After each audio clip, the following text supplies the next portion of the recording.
Dans l'épisode d'ici tout commence du mardi 3 mai, Salomé, Aurélie Ponce, a peut-être trouvé une solution pour le maintien du bal de pro. Grâce à une connaissance de son père, elle a trouvé une salle, qui se situe à 20 minutes de Caluire. Elle propose donc à Jasmine, Zoé Sévérin, d'aller ensemble la visiter. Celle-ci, qui semble agacée par la simple présence de Salomé, convie Axel, Thomas d'Acosta, à se joindre à elle. En découvrant la salle, les jeunes gens sont aux anges. Tellement que Salomé et Axel s'octroient une valse, sous les yeux envieux de Jasmine, qui touche rapidement leur bonheur. Jasmine estime qu'ils n'ont pas assez de décoration pour une salle aussi grande. Il leur faudrait un endroit plus petit et plus chaleureux. Mais cela ne fait aucun doute pour Salomé, Jasmine agit ainsi parce que c'est elle qui a trouvé cette solution. Même Axel lui balance qu'elle est pénible. Jasmine avoue auprès de ce dernier qu'elle ne supporte pas Salomé, et finit par lui confier qu'elle est déçue qu'il ne l'accompagne pas au bal.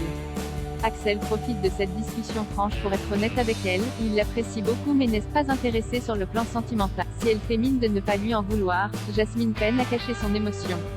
Elle s'en confie à Charlène Paul, elle pensait sincèrement que son attirance était réciproque mais elle note qu'elle n'existe plus aux yeux d'Axel depuis qu'il y a Salomé. Alors que Jasmine idéalise sa rivale, Charlène ne peut s'empêcher de la critiquer, qualifiant Salomé de manipulatrice. Elle lui raconte qu'elle sortait avec Maxime, Clément Rémien, avant même d'avoir rompu avec Louis, Fabien Wolfram.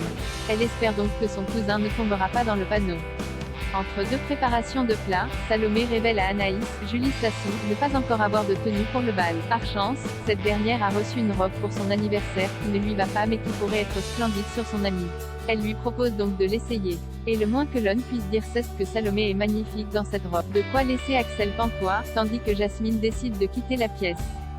Plus tard, Salomé avoue à Anaïs qu'elle n'est pas complètement insensible au charme d'Axel mais ne veut pas que ça envenime davantage la situation avec Jasmine. Quand on parle du loup, plus exaspérée que jamais, celle-ci balance à Salomé ses 4 vérités, avant de l'insulter. Le ton monte entre les deux femmes, qui sont presque sur le point d'en venir aux mains.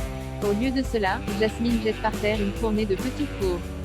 Alors que Salomé et Anaïs les ramassent, Jasmine s'approche pour les aider. Mais Salomé est remontée comme un toutou.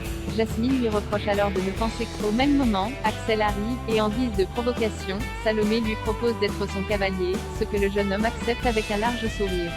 Charlène met en garde son père Constance, Sabine Perrault, demande à Charlène son avis sur des tenues. Elle lui annonce aller au bal avec Zachary, Julien Aluguette, ce que désapprouve sa fille. Elle a peur de ce que diront ses camarades de classe. Elle n'a pas envie de passer sa soirée à expliquer que sa mère n'est pas en train de tromper ouvertement son père. Mais l'avis de Charlène n'importe peu à sa mère. Au même moment, Lisandro, Agustin Galliana, croise Zachary qui vient de s'acheter un costume pour le bal. Il lui annonce qu'il sera le cavalier de Constance. Mais Lisandro estime que son ami joue avec le feu et qu'en apprenant cela, Tessier, Benjamin Baroche, le renverra de l'Institut. Charlène rapporte quant à elle à son père que sa mère a décidé d'aller au bal accompagnée du chef Landira, sauf que Tessier ne voit pas cela d'un mauvais œil, au contraire, ça l'arrange puisqu'il n'a aucune envie d'aller au bal. Il est même content que sa femme puisse s'amuser. Une réaction qui ne fait qu'accroître la colère de Charlène, qui ne pense plus au commérage que cela suscitera. Tessier s'amuse de la scène que sa fille vient de lui faire auprès de Zachary et Constance. Landira ne veut pas les mettre dans une situation délicate et propose de ne pas aller ensemble au bal, si cela peut leur causer du tort. Mais Constance refuse, amusée de choquer sa fille. Hortense, Catherine Davidzenka, revient de son premier rendez-vous chez la psy, qui s'est très bien déroulé puisque la médecin a été rassurante.